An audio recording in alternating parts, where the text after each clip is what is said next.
Okay, good evening class. So today, ang atong buhaton karon is tagaan nato og meaning ang story or ang lisod nga words sa story. Unsa gyud title sa atong story? The fox and the grapes. Okay, the fox and the grapes. So here on the whiteboard, there are 6 words nga lisod.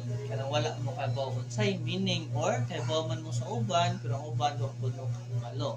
So ato sa basahon ang 6 words nga lisod. Okay, read. Spotted. Spotted. Spotted. Bunch. Bunch. Bunch. Bunch. Bunch.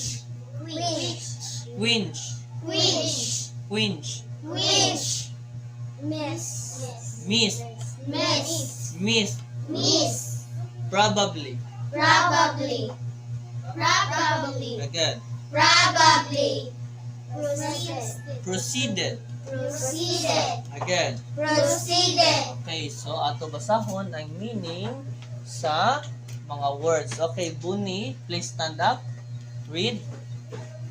Spotted. To see or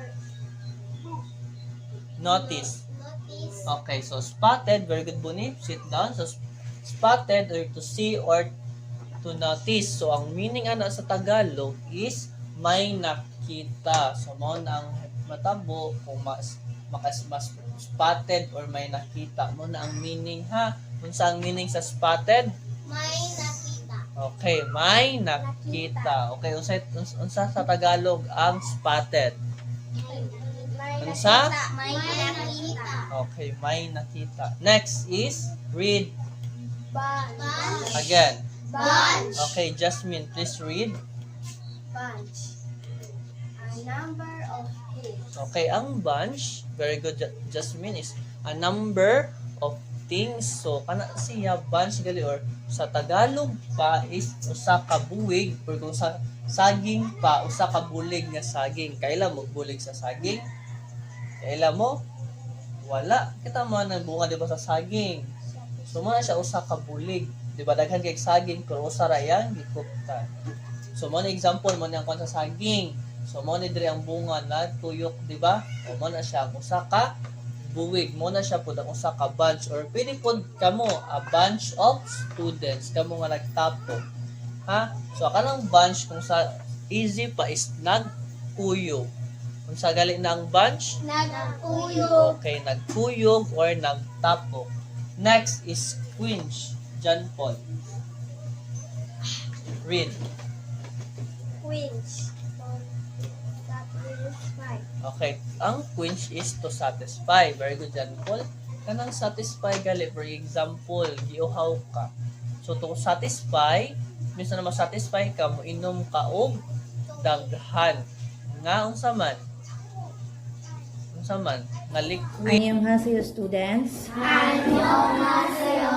Good evening. Good evening, teacher Arden. Good evening, classmate. It's nice to see you this morning. Okay, please sit down. Thank you, teacher Arden.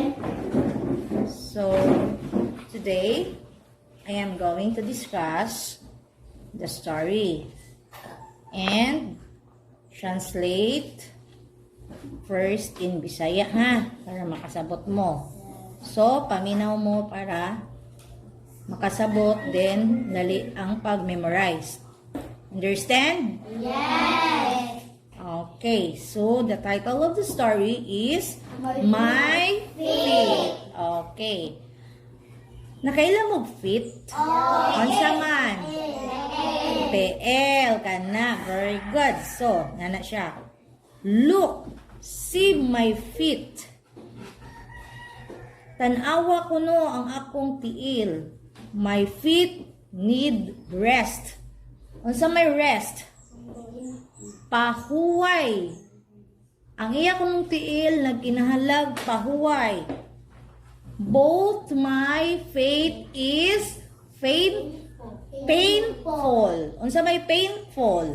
Sakit. Kapoy ang tiil. Siguro nagsige siya glakaw mao kapoy ang tiil. I deeply feel the pain. Iya jud ko nung iya jud ko nung na feel, iyahang na feel ang kasakit sa iyang tiil. So, I need to relax my feet. I soak them in a warm water. Unsa may soak? Butang, butang. No, oh yes, ibutang pero with the warm water, ihumol, no? okay. Oh, you need to get ito ganing langgana nga may no, na may water nga, warm water, sa kasabot sa warm.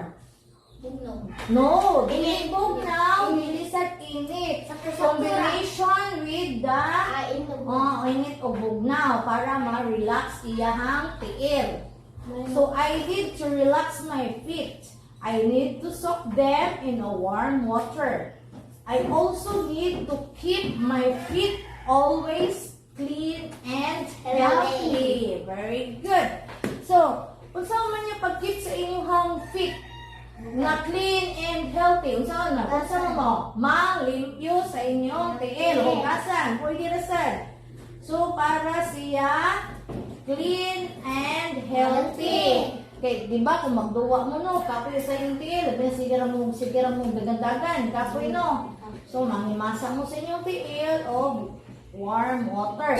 At the same time, with your hands, kita ko sa inyong hands.